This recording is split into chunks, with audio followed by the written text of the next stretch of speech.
All right. Hello, and thank you for joining today's webinar.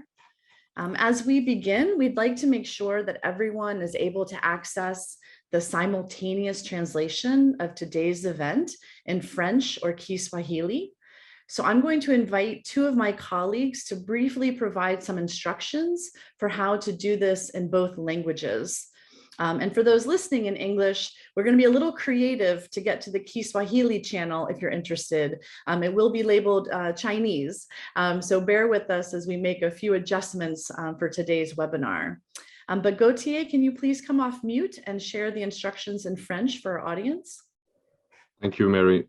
Oui, bonjour à toutes et à tous. Alors, si vous voulez la traduction en français, il vous faut aller en bas à droite de votre écran.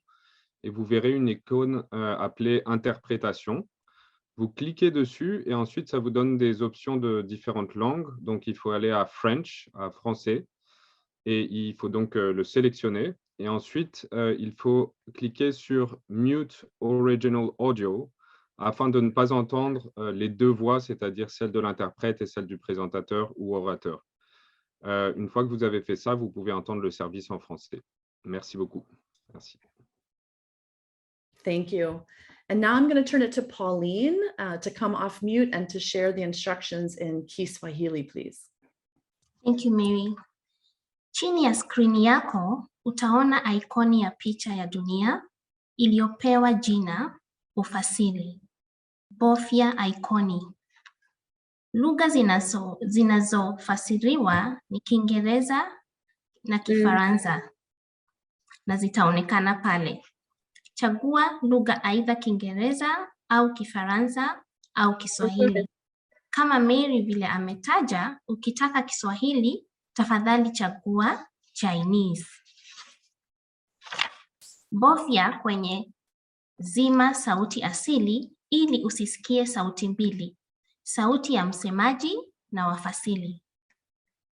Sasa uko tayari kusikiliza ukitumia huduma ya ufasiri. Asante. Thank you very much, Pauline. And just a few final reminders as we get started. So the participant audio and video are disabled, but you'll be able to post questions using the Q&A function at any time.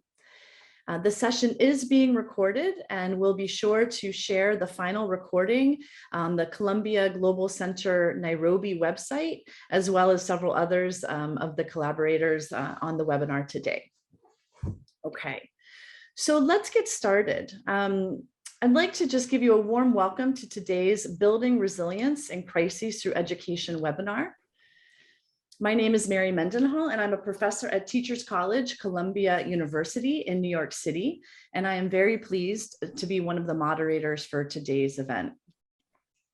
We have brought together practitioners and researchers from 4 different consortia that were funded by the European Commission's Directorate General for International Partnerships over the past 4+ years.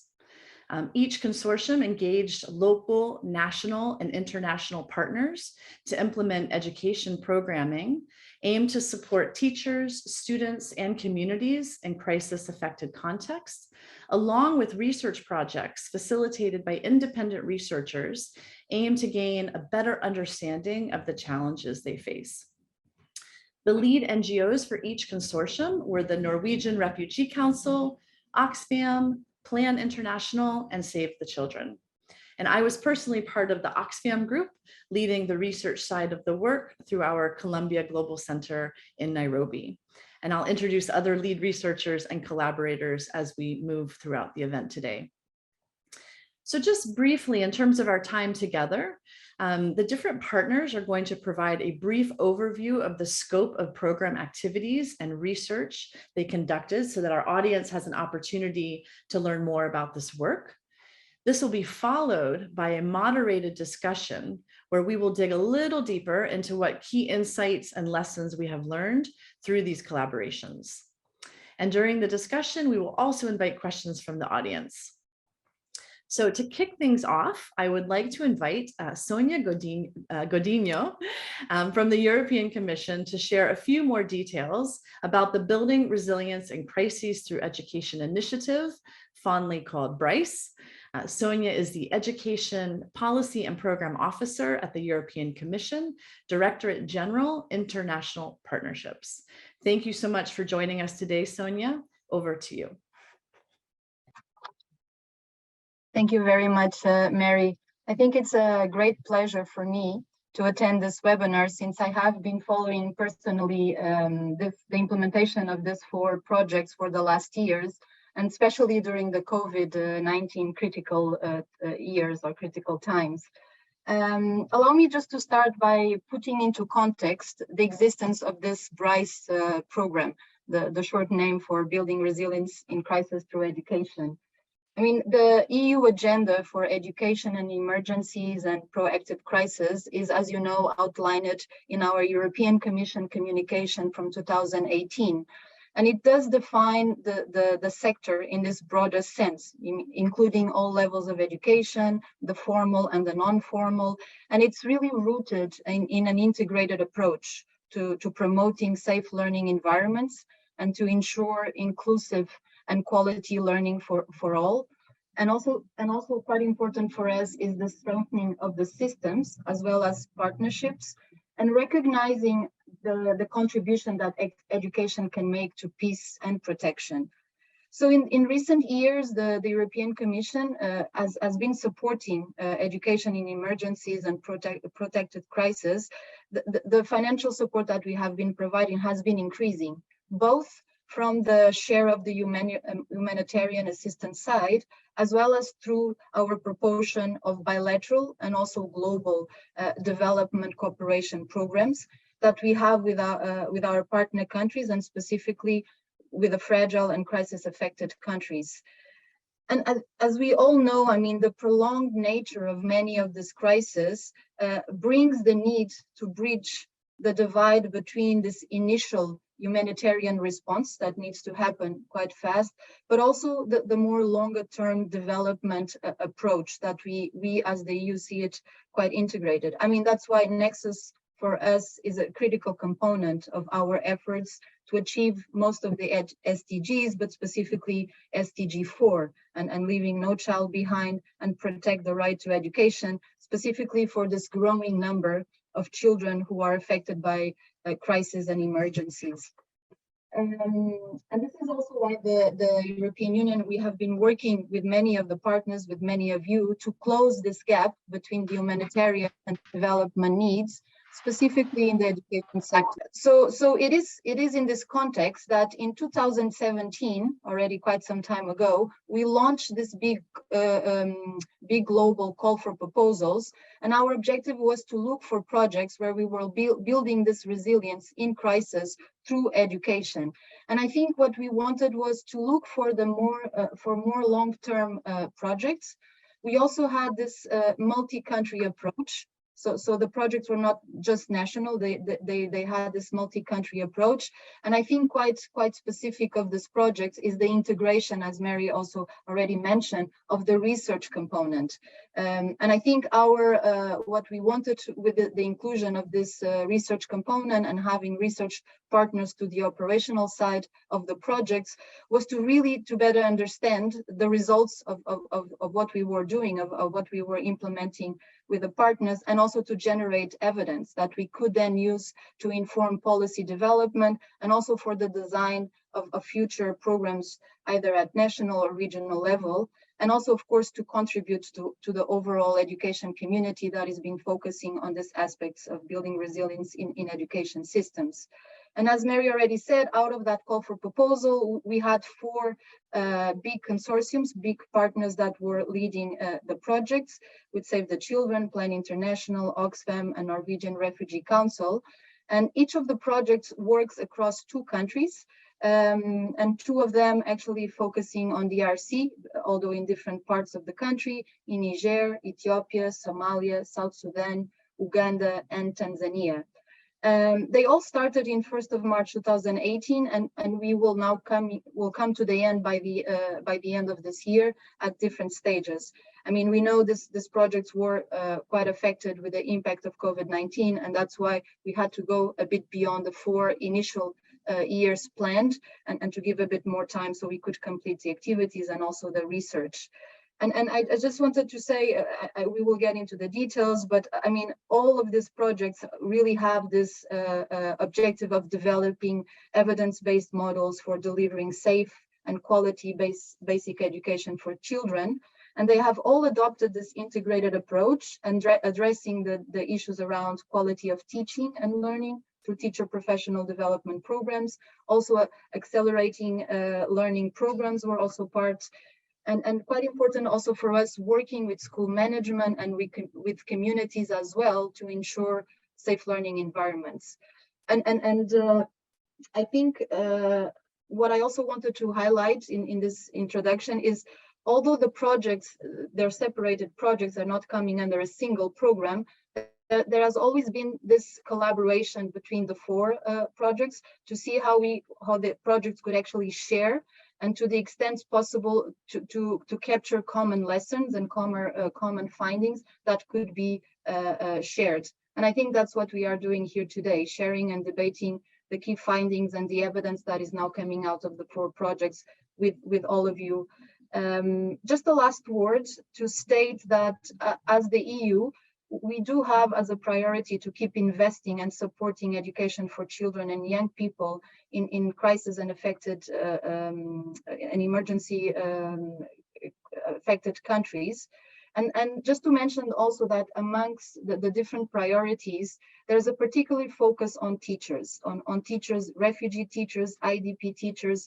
I mean, we know they're facing huge challenges, not having, recognized qualifications, lacking pathways to progressive certification. Sometimes they're excluded from the national training programs, the issues around working conditions, salaries, just to mention a few of them. So given their crucial role, of course, of ensuring learning, but also ensuring safety, and also the bridges with a broader community and with national authorities, that there will be a specific focus for us as the EU in our interventions on teachers in this context. Another goal, and given also the successful experience we had with the B.R.I.C.E projects, we also are aiming to have this approach of combining the more operational programmatic part of the projects with the research component. We have seen a lot of value in doing this, and I will stop there because we will now, I look forward now hearing the presentations and also join the discussion to see what has been coming out from the 4 projects. So thank you so much for your attention, and over to you, Mary. Great. Thank you so much, Sonia, for sharing the helpful background information, and again, for being with us today. So I'm going to turn things over to Gauthier Marché to facilitate the short presentations from each group. Gauthier is one of the research leads at the Institute for Development Studies, who worked on the Save the Children-led consortium. Thank you, Gauthier. Thanks a lot, Mary, and thanks a lot, Sonia. So yes, we will now be moving to the presentations of the 4 different consortiums. Each presentation will last 10 minutes, and then we will move to the moderated discussion. And we will be starting by the Plan Consortium, Plan International Consortium. So Yusuf Sayed, you can please start. Thank you. Thank you, Gauthier. I'm going to present on behalf of the research team who are listed on the slide from B.R.I.C.E, from Ethiopia, including University of Gambela and Plan, and the team at Sussex. As you all know or should know, we are part of a consortium led by STAN. It includes Relief International, University of Sussex, the Puntland Development and Research Center, and the University of Gambela in Ethiopia. If we go to the next slide, so the next slide provides a broad overview from our partners, the NGO partners, around the programmatic aspect of the consortium. The consortium works in largely 2 locations, 2 districts in Gambela, 3 regions in Puntland, focusing on an integrated approach to education, child protection, gender transformation, and peaceful coexistence. Its target is refugees, IDP camps, and host communities working across 58 primary schools and ECD centers. And the entire partnership, and this is important to acknowledge, works in different contexts with the refugees and returning services in Gambela, UNHCR, the Regional Education Bureau, the Bureau of Women, Youth and Children's Affairs. In Puntland, it primarily works with the Ministry of Education and Higher Education, Ministry of Women's Development and Family Affairs. And I'm presenting on behalf of the research team. If you got time, I'll basically ask one of our partners to join the presentation. Go to the next slide. This slide outlines the two main outcomes and impact envisaged of this consortium. One of the outcomes, as you will see, relates very directly to what we're talking to, which results in the evidence-based education practices and understanding of research, basically, which is result 2 and outcome 2. Outcome 1 is to improve access to safe, quality ECD and basic education in fragile IDP refugee camp setting and host communities. If we go to the next slide, where we'll focus primarily now on the research. The research we undertook as part of the consortium was directed and guided by these 4 important research questions. First, what are teachers' views about the professional development they have received, and how does it influence or shape their teaching? And secondly, what do refugees and internally displaced children in the 2 countries learn? And we had an expanded notion of education quality here, referring both to cognitive learning and math and science, as well as well-being and social cohesion. Third research question was unpacking the teaching and learning processes in the classrooms in the 2 countries, and then concluding with the policy and practice. Just to say, for the purposes of this presentation, we'll primarily focus in on question number 2. If we go to the next slide. Yeah, the next slide is the context. So basically, the context of Ethiopia, as we explained earlier on, we're working in Gambela region, and there are 7 refugee camps, and the research is conducted primarily in one of the refugee camps called Nduyu, and we're looking at 4 schools. Basically, the camp is divided into 4 areas of zones, and we're looking at 1 school per area. Can we go to the next slide, which is the context of Somalia? I'll perhaps continue with it, because the line might be bad. In Somalia, we're working in the state of Puntland, where we're looking at where there are about 3.9 million people living in the region. And 5% of those who are living in Puntland are constituted as formerly internally displaced persons. So we're basically looking at the schooling of those who are internally displaced, either for conflict reasons or for environmental reasons. And we're looking at them in 3 administrative regions, which includes Nugu, Mudug, and Bari. So can we move on to the next slide? I'll skip this, but this gives you an indication of a mixed method, multi-level surfaces sampling strategy, where we use both quantitative and qualitative methods, and where we fundamentally were narrowing down from the district to the camp, to the school, to the grade. And finally, where we purposefully select teachers for both interviews and observation. Again, we can move on to the next slide.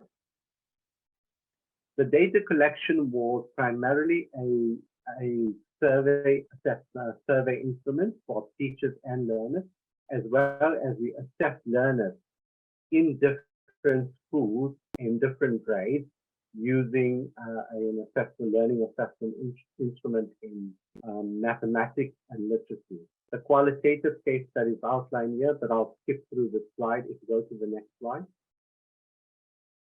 So this gives you an idea of the 2 phases that we are currently collecting, compiling the data for: a school year 2019 to 2020 and a school year 2020 to 2021 to 2022. Apologies for the typos in that. This gives you an idea of the school years we're looking at, the sample size of the teachers, where we try to keep the sample size and we try to match the sample size in terms of cohorts across both years as well. So we followed learners in grades 3, 4, and 5. Okay, if we go to the next slide. the data we have, and we're not going to report on all of this in this presentation, I'll focus mainly on bullet 2 on learners and learning. But we also have data around the effects of COVID-19, where we did a case study on how it impacted teaching and learning processes. We've also undertaken a case study of 2 CPD programs offered to refugees and teachers who teach refugees and teachers who teach IDCs in Ethiopia and Somalia. We've also have an extensive database on teachers in terms of their profile, their experiences of teaching, and their teaching approaches, but for as well as through governance. For this presentation, we primarily focus on learners and learning. If we go to the next slide. So we're going to give you a few glimpses, and these are really glimpses to give you an idea and a flavor of the findings. If we go to the next slide. So this is, we're going to begin with learning attainment in Ethiopia. In mathematics in grade 4, the overall mean score was 46.5%. And it did differ between girls and boys. And the data tells us that it's statistically significant, but it's also generally very low, the learning attainment. And generally, across Ethiopia, including for English, learners did well when it came to simple mathematical formulas or simple English. In some cases, it was slightly different. But as the assessment became more complex and more demanding, learners struggled more with complex stuff. So complex additions, complex fractions, long divisions became more difficult. Simple comprehension tasks were easier to do, but complex grammar was difficult to do in Ethiopia. If we go to the learning attainment, which is the next slide in Somalia. Again, a similar thing, except that the mean overall score for mathematics was much lower. There was a difference between boys and girls, but statistically not consequential. Again, like in Ethiopia, learners struggle with more complex functions like difficult fractions, or word problems. Similarly, in literacy, they tended to do well in easier literacy and language functions and tasks, whereas complex grammar and complex language tasks became much difficult, where scores were very low, below 30% or lower. And we can talk about that later. So go to the next slide. The next 2 slides really give you a flavor of both in Ethiopia and Somalia, where we looked at social cohesion. What did learners learn about the values of social cohesion? And this was largely through a self-reported instrument where we asked the learners around questions around how they responded to it. Generally, what is positive and what the takeaway from the data is that generally learners felt that they have learned to respect each other, and they did develop positive affirmative values around respecting views. They also were much more aware, for example, in Ethiopia, that identifying people differently on the basis of ethnicity or clan was not wrong. So clearly there's a stronger view around the values of what we call mutual understanding and respecting understanding, and they don't see that as a difference. So clearly the barrier that might be to mutual understanding is the learners are saying that it's not the case for them. Similarly, in Somalia, learners believed that they were able to live peacefully with others.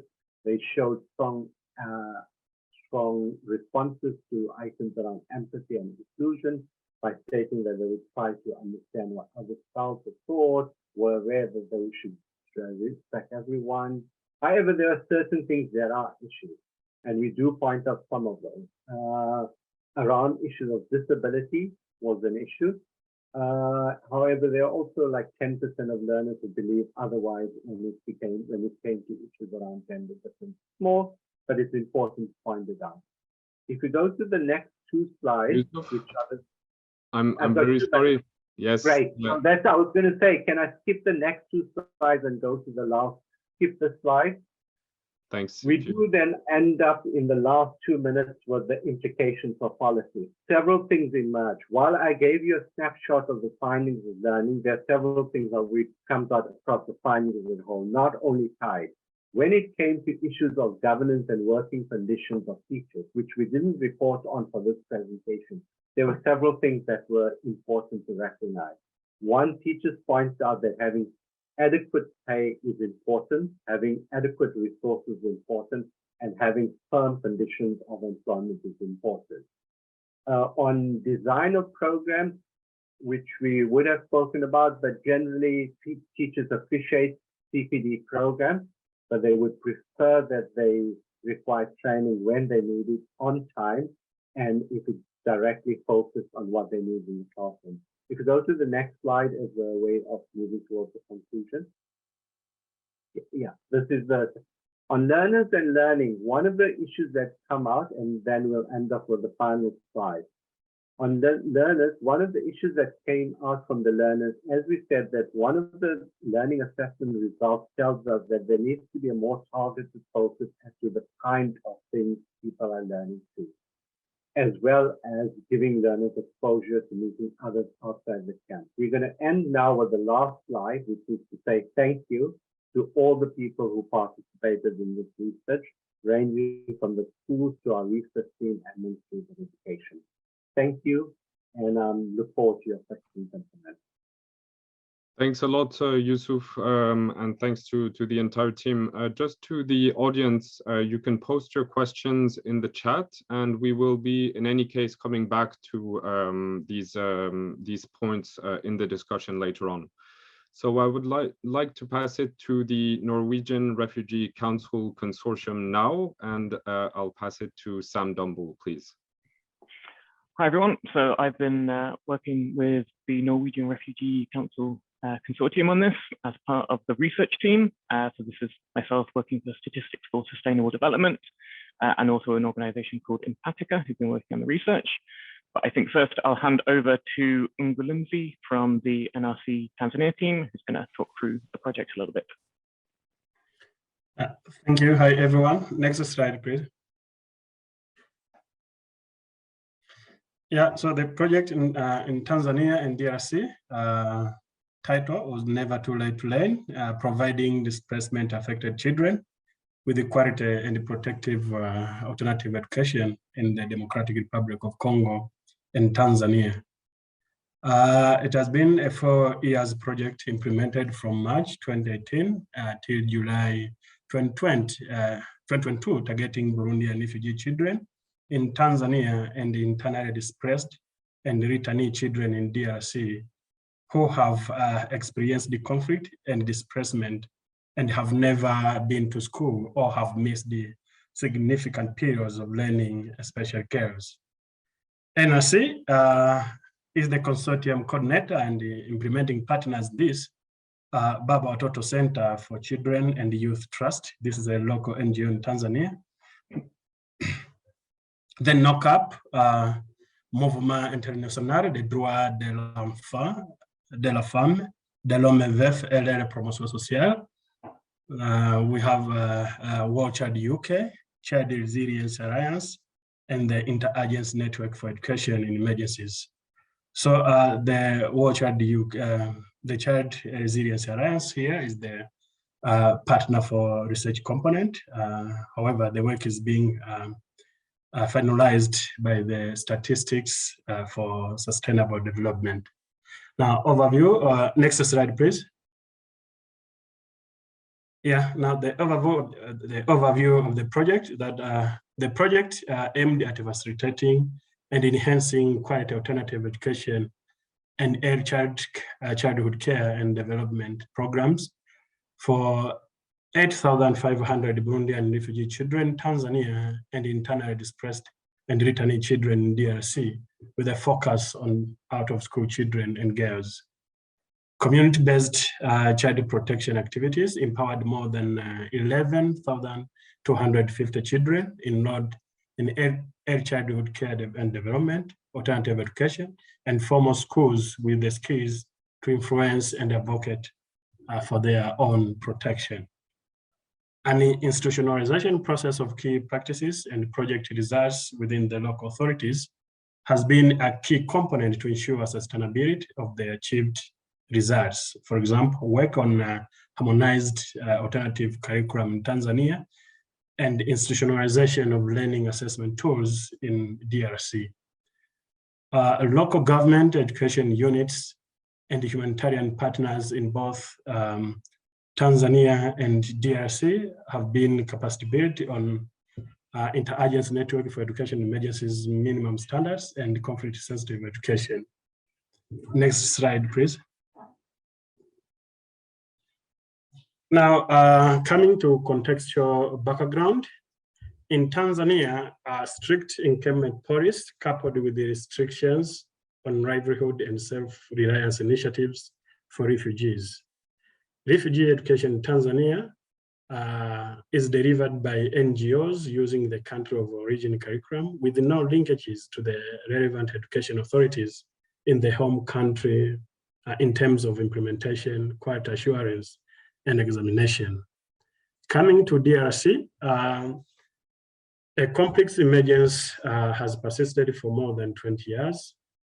More than 5 million people are internally displaced. The security situation remains volatile because of armed clashes and inter-ethnic conflicts, mostly in North Kivu, Sud Kivu, Ituri, and Tanganyika.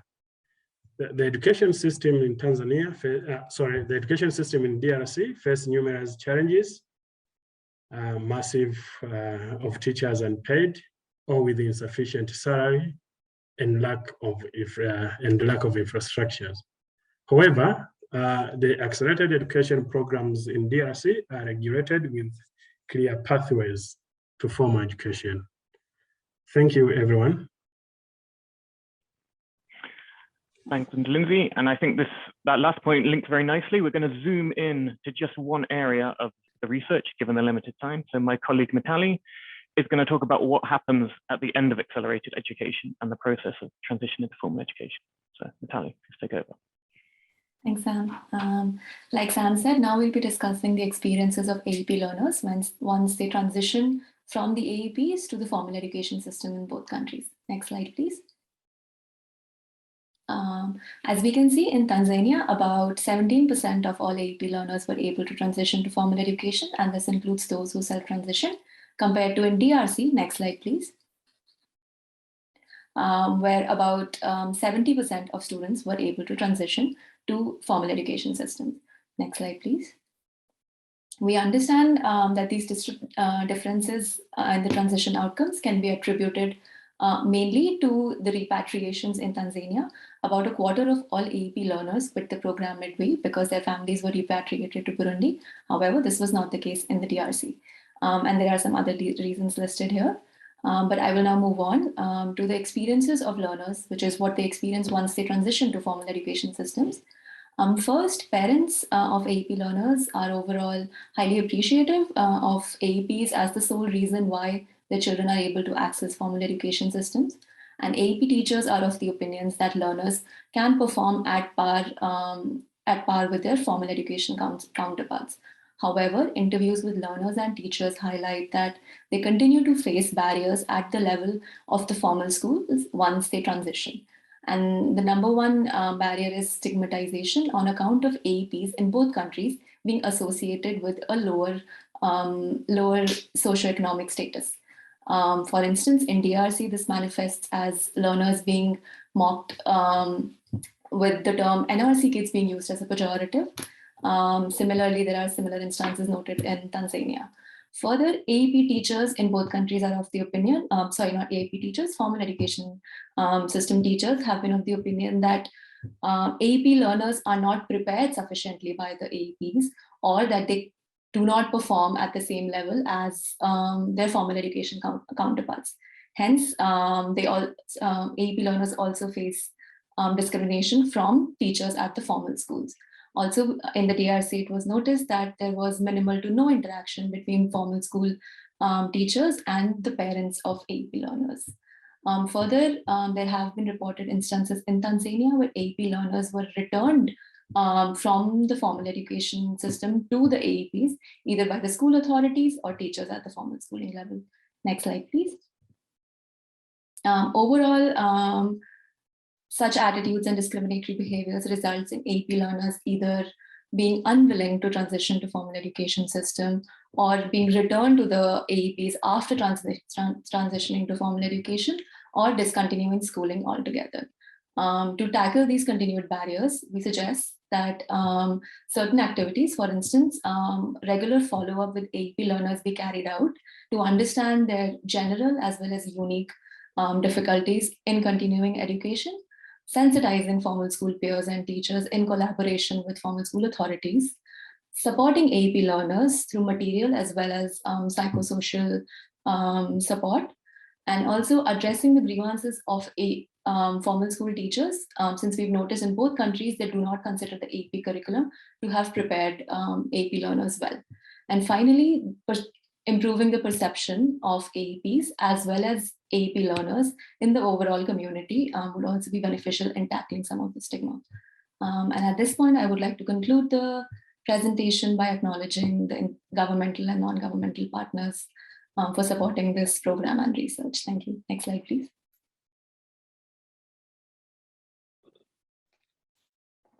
Great, thanks a lot, Metali and Gulinzi and Sam.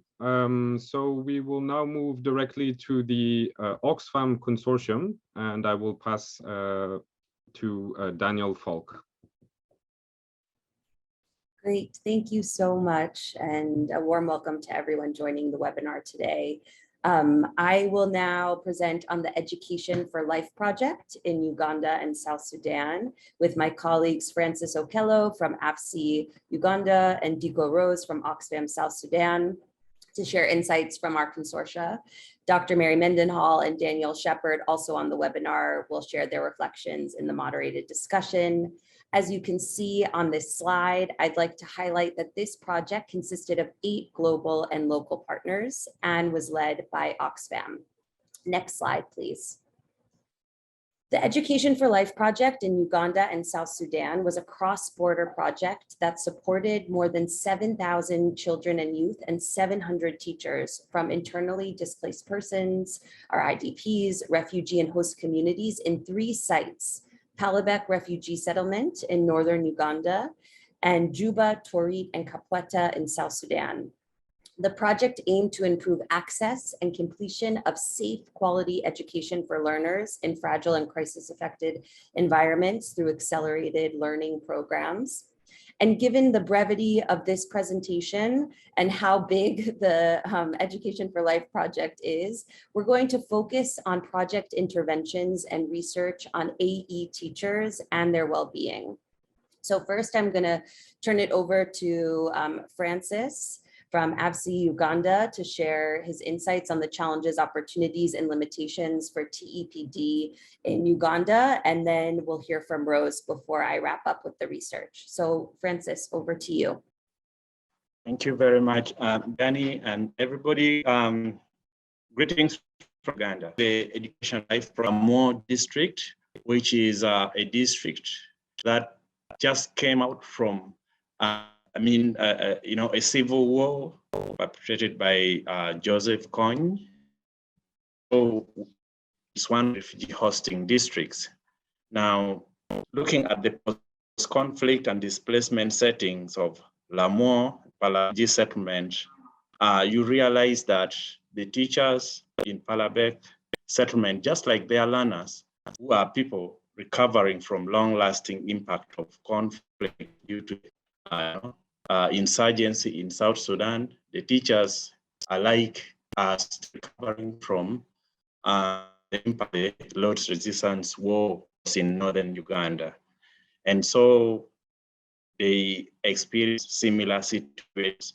This is why the for here in Uganda was heavily, dependent on the psychosocial support for teachers and learners alike. So these teachers joined the AE teaching program with little knowledge of the education in emergencies, but through the support of the program in the TEPD, they have been able to regain some skills and knowledge to help their learners better.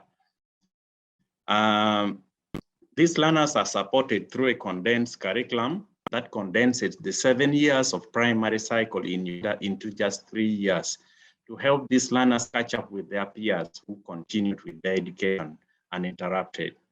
So B.R.I.C.E Foundation worked with consortium partners, Oxfam, Uganda Institute of Higher Education, Uganda National Teachers Union, the Forum for Education for Educational in Uganda, and through this, B.R.I.C.E was able to deliver the Teacher Educator Professional Development, the TEPD, in partnership with the local stakeholders here in the district. Sorry, Francis. The district education officers here at Kitgum Primary Teachers Training Colleges. Hello. Oh, yes. Hi, Francis. So I think the connection is a little weak, and just given the time, I'm going to step in and finish the Uganda presentation before turning over to Rose, and hopefully in the moderated discussion, the connection will be a bit stronger. But Francis was essentially saying that B.R.I.C.E worked really closely with the other consortium actors as well as national actors to provide TEPD for more than 300 teachers working in Palabek settlement, which was really essential for the sustainability of the project, particularly their work with Kitgum Core Primary Teacher Training College. So teachers went through a contextualized training that was from the Interagency Network for Education in Emergencies, Teachers in Crisis Context Collaborative, TIC, the training for teachers in crisis context, as well as the peer coaching, which set teachers up to work in TLCs as continuous professional development was also a really essential element for supporting teachers both improve their teaching and also to support their well-being. But there were some challenges in delivering TEPD. One of them was the transfer of teachers to schools outside of the project schools, particularly to government schools, as well as COVID-19, of course, disrupting the delivery.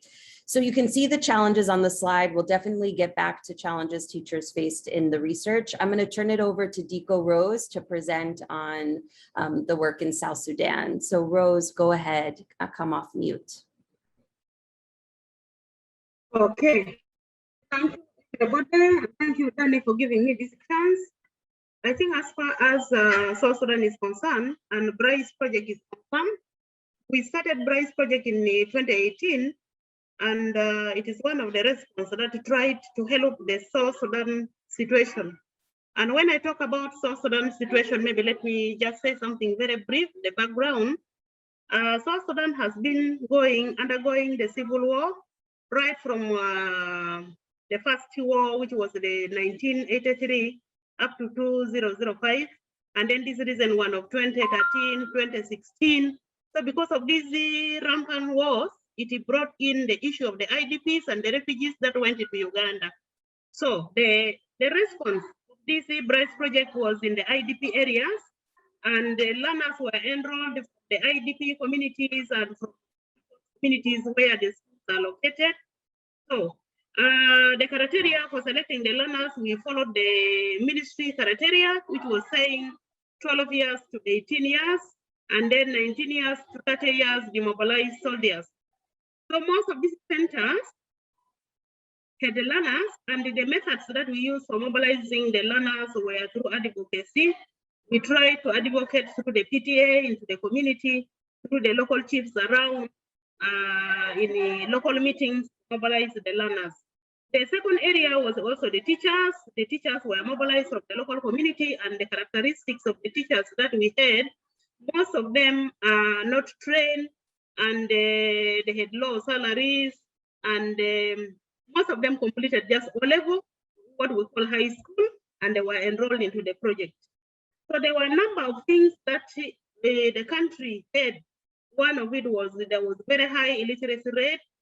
The people who are not learned, who don't know how to read and write. And as we talk now, like when we take the recent one is like 34.7% of the literate population. And when we take the latest UNESCO report, which says that 2.3 million children were out of school. So the B.R.I.C.E project came as a very good response to this finding from the research that was carried out by UNICEF and UNESCO.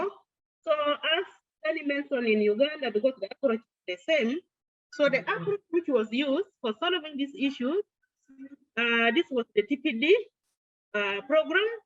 So the TPD program was implemented in all the schools, and the implementation of the TPD, there was engagement of the local and the national partners. The partners were the CDI, B.R.I.C.E in Torit, then we have Oxfam in Juba. We also engaged the National Ministry of Education, the state, the county, the PAYAM, and so on. Yes, So, thank you. also, yeah. Thank you so much. It's we are just really tight on time. I know these lightning talks might be too fast of lightning. So I think we're going to actually have to move on because we don't want to eat too much into the next presentation's time. But I hope that some of these points can be brought up more in the moderated discussion, particularly around the working conditions of teachers, the lack of teacher professional development, as well as teacher salary and the importance of teacher welfare for supporting teacher well-being and enabling teachers to deliver quality education. So we can move to the next slides. Gautier, and even the next slide, we can talk about research in the moderated discussion. But yeah, just some reflections on select recommendations here on this slide. Okay, great. Thank you so much. Danielle, you muted yourself. Are you finished? Yes, yes, I'm finished. I just saw the time. So yeah, we'll get back to this in the moderated discussion. Thank you. Thanks a lot indeed. We will come back to these points in the moderated discussions. Thanks a lot for the great presentations. We're going to move to the Save the Children ISP IDS Consortium.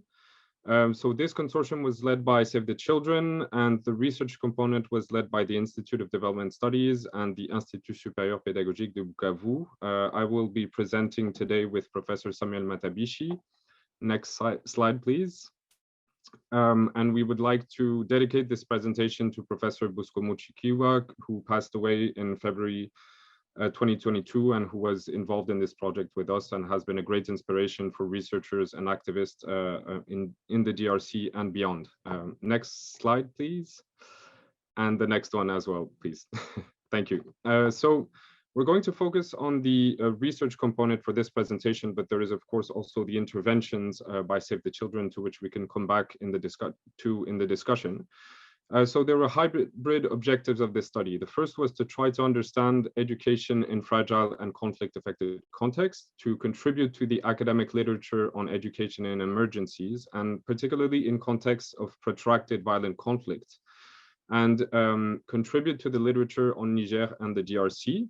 And the second major objective was to evaluate two key components of Save the Children's B.R.I.C.E project, notably teacher professional development and improving learning environments together.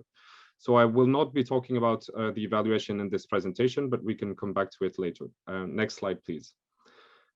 So for the research questions, there were 4 research questions. Investigate whether and how exposure to an experience of violence influence teaching quality and teacher well-being in fragile and conflict-affected contexts.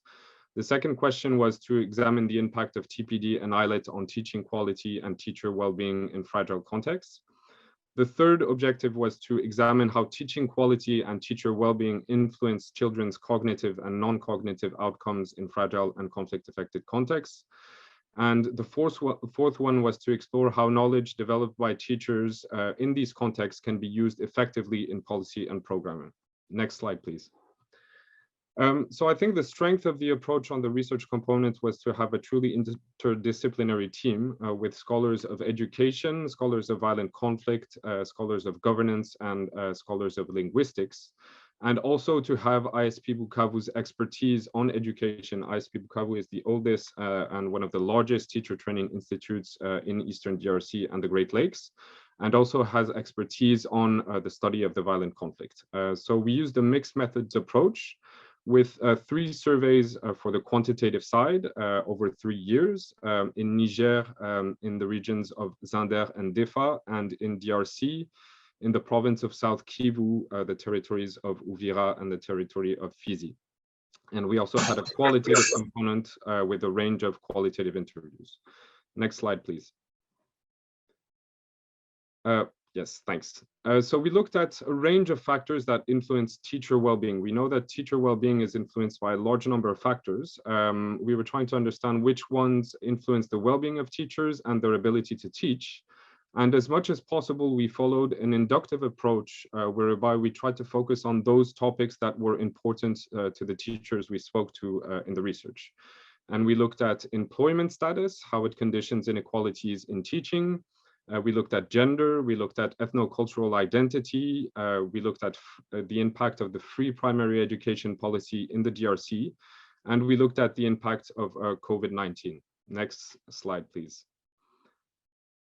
And it can be skipped to the next slide, please. Thanks. So we did look specifically at the impact of armed conflict on teachers in the DRC to really have an idea of the magnitude of the levels of violence to which teachers are exposed. We found that 38% of teachers in B.R.I.C.E schools have experienced at least one attack in their lives. That's a really significant number.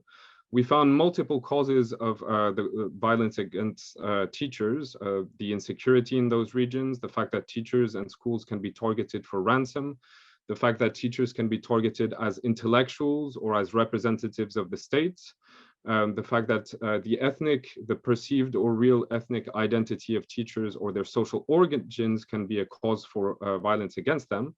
And we found that teachers can be sometimes involved as intermediaries in issues around governance between armed actors and schools in these contexts. And one thing that came out prominently was jealousy, the fact that there was a form of jealousy against the social status of teachers and that was a cause for violence. Next slide, please. So I'm going to also skip this slide, please. Thanks. So overall, we've been looking at how violent conflict penetrates the school environment and the ways in which conflicts that happen in the school environment within schools, which are not necessarily violent, can become violent in these types of militarized contexts. So how they spill out of school and become violent. And this can lead to threats and direct violence against teachers. It can lead to fear to sanction students. And it obviously has a negative impact on the well-being of teachers and their ability to teach, which we measure and quantify with our quantitative approach. It can lead also to discrimination and fear among students. And we looked in particular at the role of language with the work of Professor Matabishi, with students, for example, concealing their mother tongues in the context of schools. So next slide, please. So we looked at various forms of teachers' knowledge and strategies to address violent conflict in school. I'll come back to that in the discussion. Please, for the final slide. Thanks. So our project at the moment, the research project and the Save the Children project are finished, but they're not over. We hope that the Observatoire Congolais du Plurilinguisme pour l'éducation et le développement at ISP Bukavu will be able to pursue our research work. And there is a PhD project by Annette Riziki at the University of Oxford that will build on this. And we have a set of outputs which we'll share that can be accessed online. So I would like to pass to Professor Samuel Matabishi, who will be speaking in French very quickly about a teaching module that we developed. Professeur, vous pouvez entrer.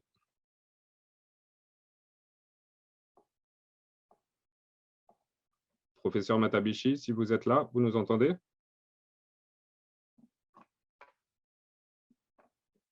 Je disais bonjour à tout le monde. Merci Gauthier pour la présentation. Déjà, les résultats que Gauthier venait de présenter, qui présentent 38% des enseignants des écoles B.R.I.C.E de Fizi et d'Uvira qui ont subi des attaques directes, nous ont permis de faire un constat selon lequel jusqu'à aujourd'hui, il y a un problème et que les établissements de formation des enseignants, de maîtres, n'ont pas intégré jusque-là la notion sur la gestion pédagogique des conflits en classe, à l'école et dans les milieux environnants en RDC. On considère que la RDC était exactement un pays conflictogène, c'est un terme que nous avons créé pendant la recherche, pour dire qu'il y a beaucoup de conflits, mais malheureusement, les conflits ne sont pas abordés à l'école. Les enseignants qui forment les gens, d'autres enseignants, des formateurs qui doivent aller à l'école pour enseigner, ils n'ont pas de formation, ils ne savent pas comment aborder les questions de conflits au niveau des classes. Cela crée déjà un problème sérieux. C'est pour cela que le projet ISP de Bukavu et AIDS ont mis en place un manuel sur les approches pédagogiques de gestion, de résolution et de transformation des conflits en classe, à l'école et dans les milieux environnants. Pour rendre plus palpables les résultats, nous avons mené un plaidoyer la fois passée auprès du ministère de l'Enseignement supérieur et universitaire pour essayer de voir comment on peut intégrer un cours pour permettre à ce que les étudiants qui sortent des universités congolaises arrivent au moins une fois à suivre la gestion des conflits. Et la démarche, elle est en cours parce qu'au niveau de l'administration de l'enseignement supérieur et universitaire en RDC, nous avons réussi à avoir déjà cet accord. Et il est probable que déjà à la fin, déjà au début de l'année académique prochaine, toutes les universités congolaises puissent enseigner des questions en rapport avec les approches pédagogiques de gestion, de résolution et de transformation des conflits en classe, à l'école et dans les milieux environnants.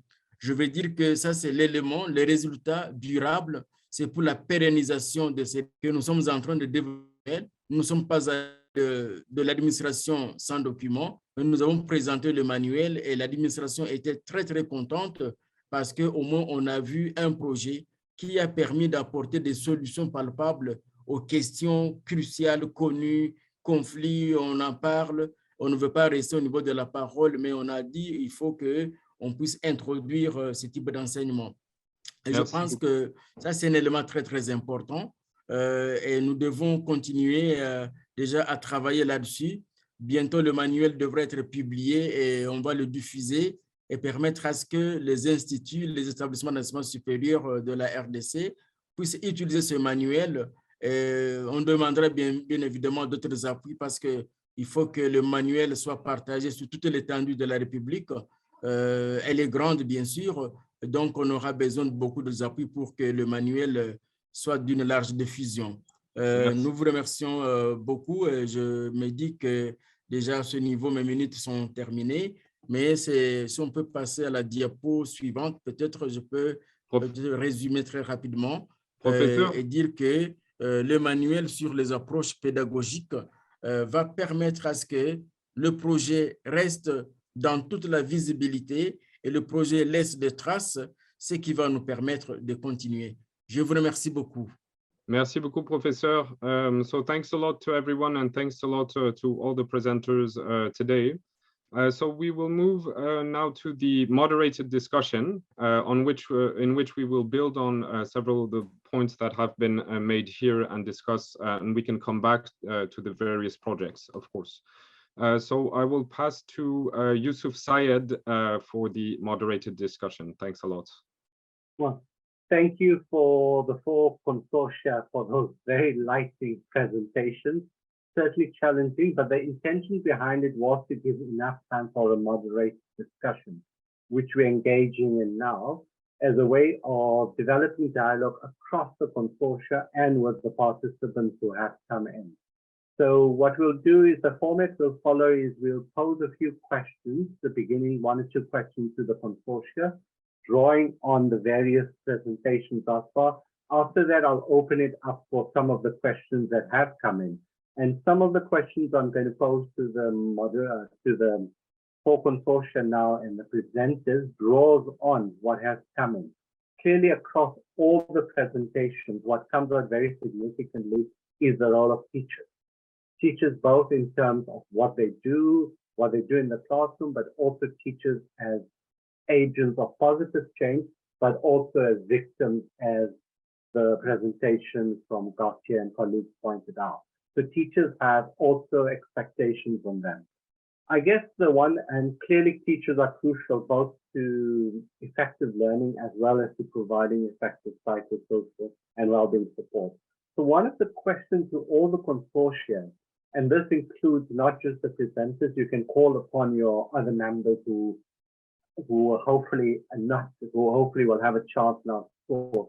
So one question would be, based on the research done, and I understand some of it's not yet completed, what do you think we learn about the role of teachers in general, but particularly teachers in crisis-affected contexts and in teachers who deal with vulnerable and marginalized and impoverished learners?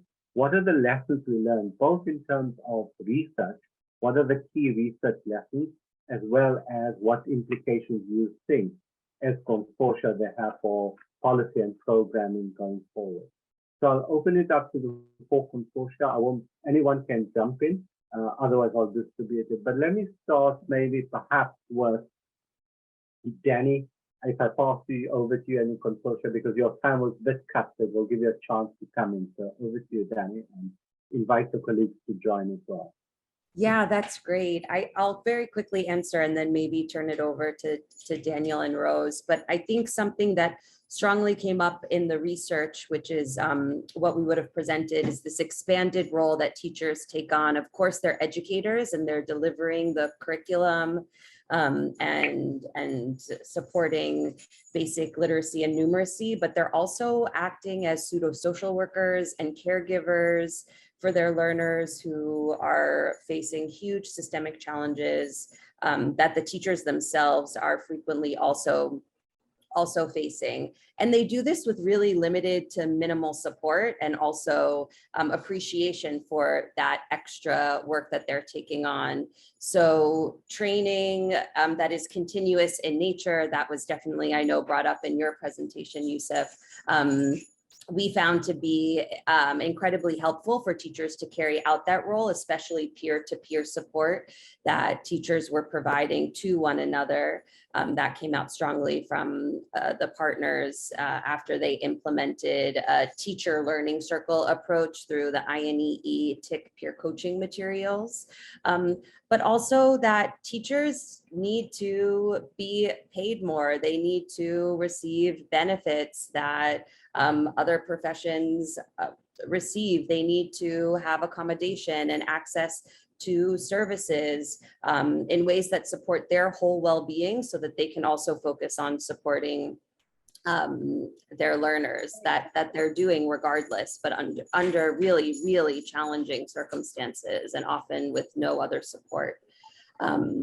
So Daniel or Mary, yeah, feel free to add on to that. And Rose, if you're also still on, her mic image icon is not on, so I'm not sure if she's still connected, but I'll turn it over to you. Just briefly, and then to let the other consortia speak. But I think, one important sort of success, if you will, of the project was lobbying to have teacher pay continue during the pandemic. And think of ways that teachers could stay engaged by doing home visits and community visits of sorts that were safe and distant and so on. And the other, just to add to what Danny said, is just the important role of counseling and guidance and how that really enhanced the vocation of teachers, enhanced the well-being of learners, both in the qualitative and quantitative data. But also it's an extra role on teachers that are poorly paid and not receiving the incentive pay that some of the other teachers might be receiving, at least in the context of Uganda. So it's an added role, and perhaps we need kind of more holistic approaches with social services when available, social workers and guidance teachers assigned to that role, so to speak. Mary? No, I'd rather leave time for the other participants to contribute. Thanks, Yusuf.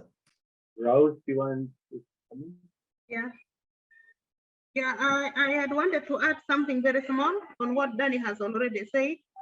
I think the psychosocial support that was provided for the teachers has helped a lot, and also the teachers learning cycle approach.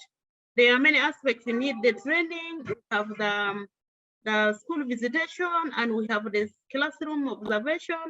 So you find currently, as we ended the project, the major thing that we have realized, and it might support the teachers throughout their life cycle, is teachers are able to identify their own issues, their own weakness, and approach a colleague and try to come out of their issues. And that one is through the teacher learning cycle. So I'm thinking the teacher learning cycle is an approach that will be able to help the teachers to come out of their issues, because if they don't talk their issues, it becomes very difficult for them to be assisted. And then there was a question on the teachers union. Education International conducted some training for the members of the teachers union, and the representatives were collected from all the 10 states. They were trained on their roles and responsibilities. So after training them, we know that it is going to empower them to try to handle the teachers' issues.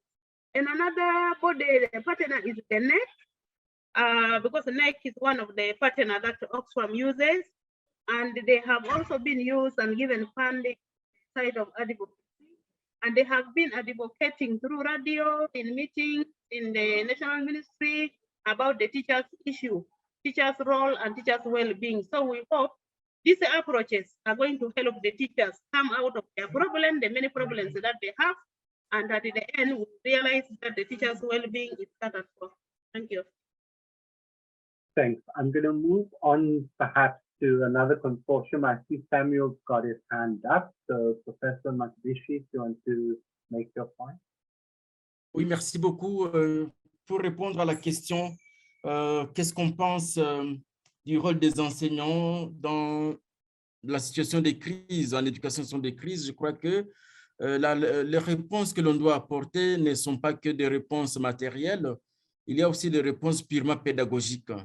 Parce que quand on parle de questions de conflits, dans la plupart des cas et dans la plupart des pays qui sont très affectés par les conflits, on a constaté que c'est une question qui ne préoccupe pas, bien évidemment, les politiques éducatives. Il y a un problème de conflits, mais les gens ne les abordent pas, on a peur de les aborder, alors que l'enseignant, il est considéré comme la voie la plus appropriée, le vecteur que l'on doit utiliser pour faire véhiculer l'information. Lorsque l'enseignant a une formation, cela permet à ce que l'information puisse atteindre aussi beaucoup de gens. Si on a beaucoup d'enseignants formés, combien d'étudiants formés et combien de gens en formation lorsque l'enseignant a été bien formé. Je crois qu'il faut qu'il y ait à la fois des questions, bien sûr, des questions sur le plan matériel. Il faut qu'on arrive à améliorer les conditions de vie de l'enseignant, mais il faut qu'on améliore aussi à la fois l'environnement d'apprentissage de l'enseignant, mais en même temps, il faut qu'on dote l'enseignant des méthodes susceptibles de pouvoir contribuer à la gestion des conflits à partir de son action qu'il fait chaque jour auprès des milliers d'élèves, auprès des milliers d'apprenants qui l'écoutent et qui sont censés aussi transmettre et dupliquer l'information qui est donnée à partir de l'école. On a l'expérience où les enfants, les apprenants disent « le maître a dit ». Et quand le maître a dit, cela signifie qu'il est possible qu'on puisse réussir à faire partager une information sur la gestion des conflits, ce qui pourrait atteindre beaucoup de monde à la fois. C'est ce que je voulais donner comme apport par rapport à cette question. Merci beaucoup. Thanks. I'm going to move to another consortium. I'll come back to, sorry, Sam, I think you had your hand up. Yes, thank you. I just had a sort of, what's the word? Revelation, not quite, but thinking maybe about taking it one step back almost, because there was something which came up quite strongly from the NRC work, where it was the recruitment of teachers in the first place, which was a challenge, and particularly the recruitment of female teachers into the program. And I think this links in a lot to a lot of the issues that all the other consortiums have been mentioning, where these conditions are known about. And it was, I think there needed to be multiple rounds of recruitment to try to satisfy having enough female teachers to work within the program. So I think it's not just thinking about the conditions now, it's thinking about the conditions in the future and trying to make this an attractive pathway for people to be wanting to work in going forwards. Otherwise, the programs will, these problems will back up even more so down the line. I don't know if anyone from either of the NRC country teams wanted to jump in with maybe specific points from Tanzania or D.R.I.C.E, Edmund or Untitled. Yeah, thank you. Yeah, go ahead. One more thing to add on that. I think a lesson also learned on timing of conducting the research. Yeah, I think for Tanzania, a lesson got around that yeah,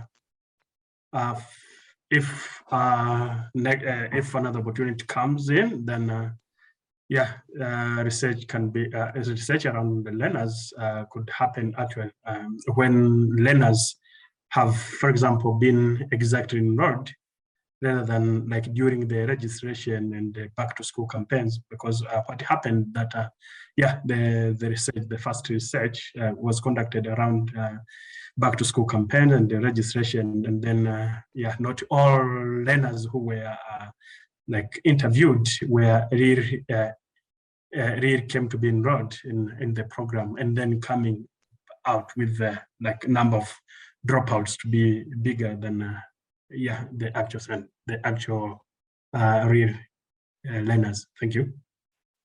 Thank you. I think your colleague Edmund from NRC also wants to come in. Edmund, go ahead.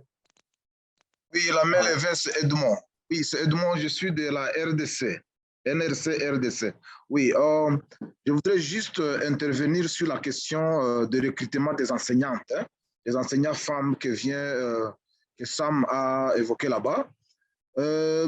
Nous connaissons tous que dans les systèmes formels, pour le recrutement des enseignants, on doit tenir compte des niveaux de l'enseignant et des diplômes d'État, donc de la certification qu'il a, du diplôme qui me prouve qu'il a étudié.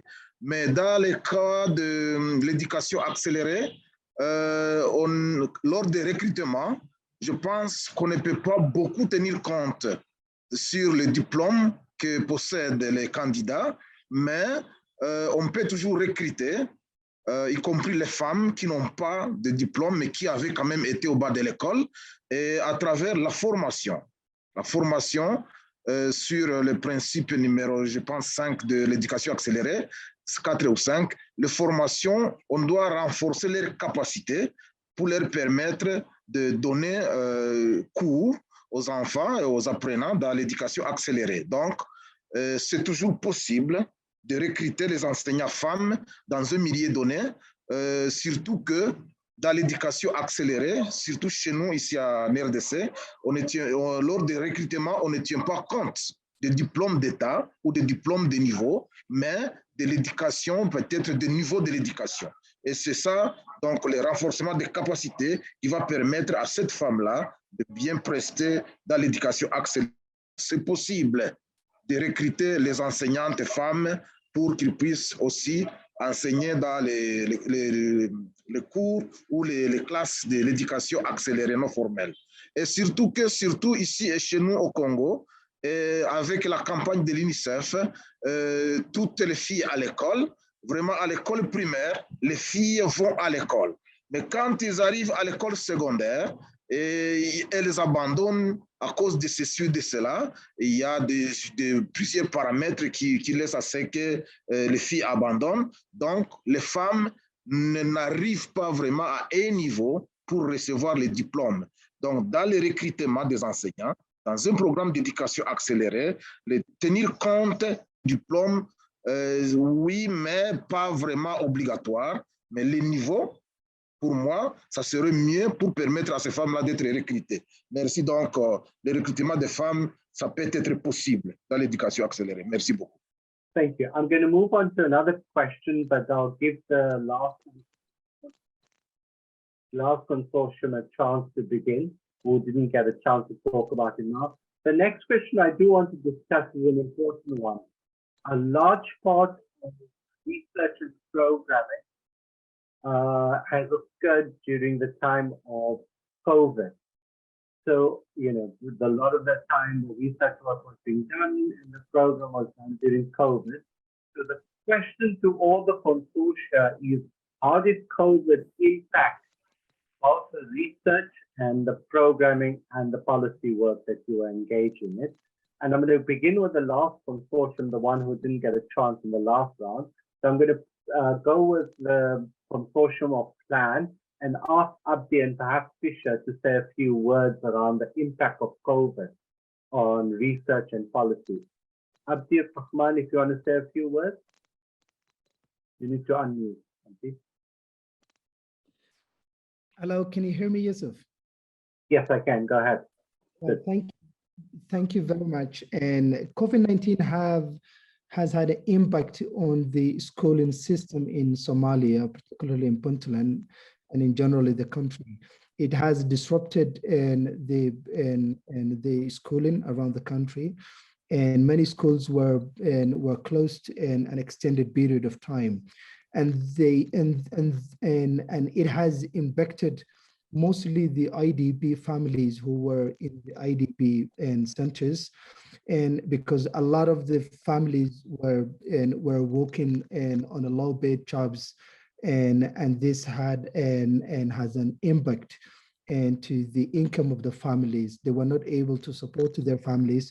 Children were hanging around, and there were less support and provision of COVID-19 equipment and supplies at the IDP camp. Even though a lot of INGOs and local NGOs have diverted their other programs to respond to the COVID-19 in IDP centers. However, these were not enough.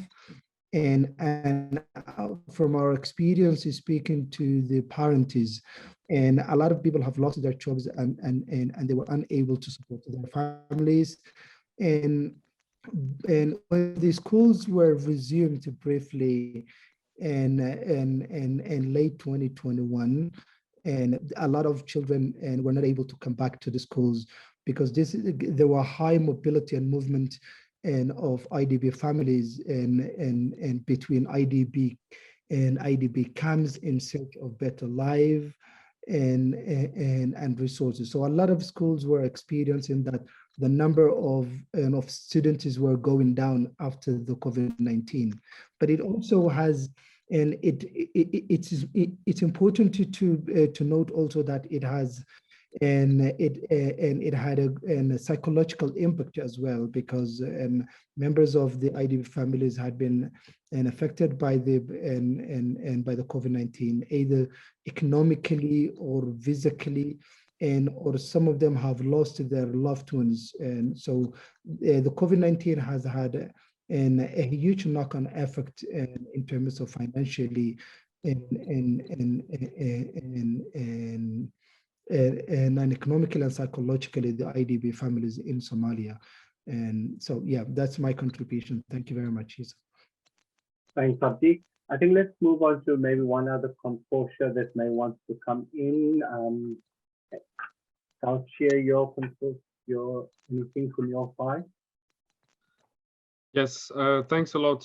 So from a research perspective, we were looking at Niger, both Niger and the DRC. And in Niger, the schools were closed as a result of COVID for 2.5 months, whereas they were closed for 6 months in the DRC. And we find a stronger negative effect of the school closures in the DRC as a result of that, for example, in stress levels among teachers. In the DRC, we also found that it had a stronger impact on teachers who had temporary contracts, notably the Nouvelle Unité teachers who found themselves in a very difficult positions because they were being paid normally by parents, but there was the impact of the school closures, but also the combined impact of the gratuité policy, which is the free primary education policy, which was implemented in 2019. So those teachers often found themselves in extremely difficult conditions without a salary and had to either leave the teaching profession or find secondary occupations which had effects on their capacity to teach. And we did an article on this, an academic article on the combined effect of COVID-19 and the gratuité policy on teachers. It will be published in the Journal of Education and Emergencies, hopefully. It is in French, and there is a preprint available online. Thanks. I think I'm going to move straight on to Francis Okello, who we unfortunately wasn't able to connect earlier. Francis, is there anything you want to add from your end? Hopefully you can connect now, Francis. No, I think we still have a problem with Francis. Any of the other consortia want to move, add to that? I was thinking anybody else from the Oxford Consortium, you want to add anything on the COVID aspect to your research? I can just briefly add something. So one is just the length of closures in Uganda and South Sudan were extremely long. South Sudan, approximately 14 months, I believe, 2 years in Uganda. So the impact on learners was very extensive. Losing that supportive environment of the school, losing that identity as a learner, which gave them hope towards the future, wondering when things will start again and all the uncertainty around that. But then also the creativity of teachers and continuing learning through, meeting outside in groups when it was possible. Of course, the research was heavily disrupted as well because it was also not possible for a while to travel to the locations. And so we had to kind of adjust and replan some of the data collection exercises. Thanks. I see Francis got his hands up. We'll go to Francis now. Francis? Yes, thank you. My network is disturbing, but yeah, in Uganda, the impact of the COVID-19 was really enormous on our learners. It was painful for us to have lost a learner due to COVID-19 impact. The learner self-repatriated to South Sudan, and in the process, he ended up getting killed in the conflict back home in South Sudan.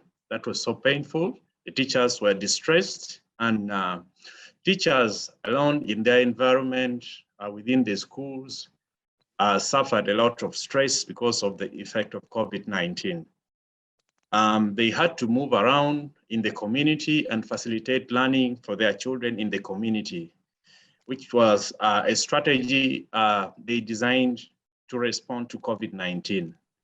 So there were so many issues. Teachers couldn't travel home to see their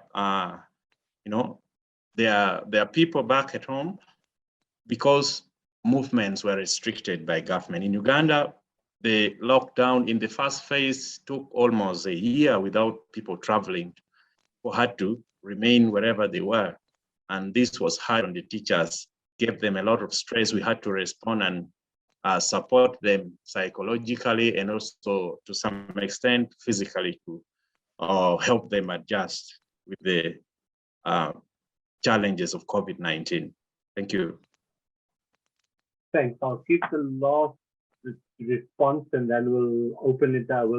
I'll give some time just to address some of the pressing questions that are coming in on the chat. So I've got two hands up. Samuel, do you want to go? Please keep your responses short and succinct so we can get to answering some of the questions. Samuel, do you want to go ahead? Okay. The next hand up was from Lindsay, if you want to go ahead. Thank you. In Tanzania, the learners were impacted by COVID-19 in terms of learning progress, as the schools were closed for 60 days, 2 month period. And then, when schools were reopened,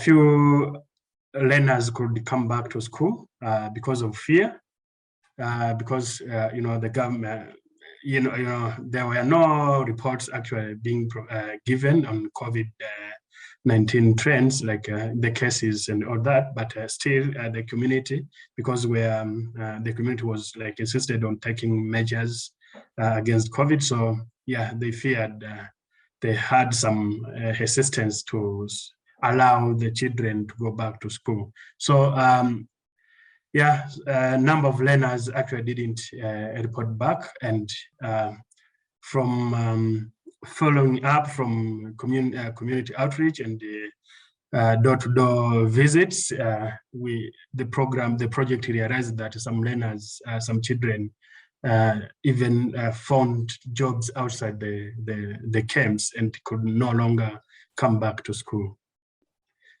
Thank you. Thanks. Okay, I'll give you a chance to go, but I'm going to ask the question to all the panelists first.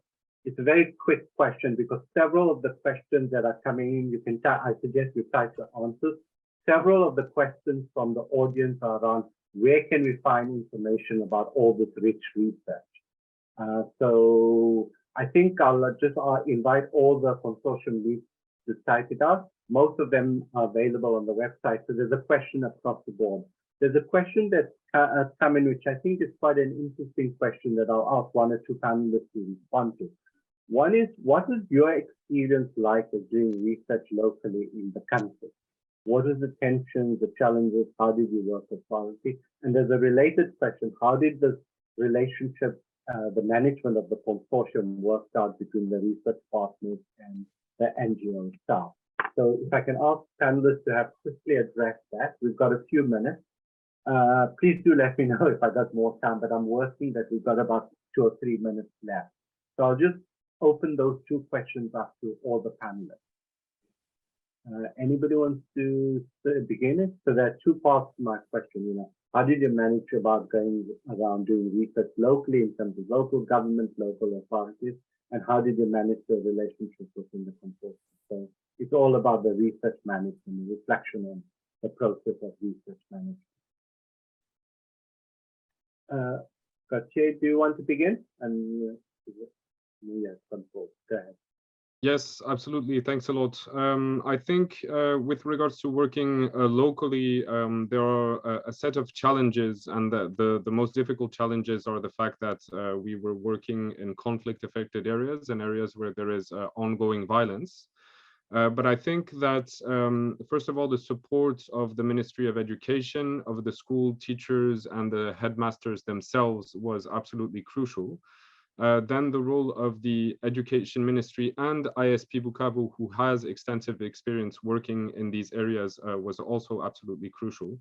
And we systematically went through the relevant authorities to carry out the research and also to seek approbation and also to present the research, both the research protocols and the research results. So that's what I wanted to say. We also have to wrap up now. So I'm going to just wrap up by saying there are a lot of questions, some of which have been answered, but I do invite all the panelists to look at the questions, but crucially, a big takeaway is make sure you, for the participants, please contact the lead partners of the consortium and the research partners if you need further information. All of them have websites, all of the materials. So some of the questions even addressed in the presentation we did, we can answer later. But thank you, and I'll hand back to Mary for wrapping up at this point. Thank you. Great. Thank you so much, Yusuf, and to everyone for your contributions. We've learned a lot. We've covered a lot as in a fairly quick amount of time. So hopefully we can consider this the beginning of a much longer conversation. So as we've been posting throughout the webinar, we'll post the recording of today's event very shortly with everyone who registered. So look for more information coming to your inbox soon. And just a few final thank yous as we close. I'd like to thank our interpreters for their assistance in French and Kiswahili, our colleagues at the Columbia Global Center in Nairobi for hosting the webinar and providing key logistical support, to Sonia Godinho again from the European Commission's Directorate General for International Partnerships, and all of our presenters and collaborators on the B.R.I.C.E initiative who presented today or were engaged in this work for many years now, including a very tumultuous time due to the disruptions caused by the COVID-19 health pandemic. And of course, none of this is possible without the learners, the teachers, the community members who participated in these activities and need to continue to be centered in the work that we're doing. So a final huge thanks to our audience today for joining us. Thank you for your time and your support. Enjoy the rest of your day, everyone. Thank you.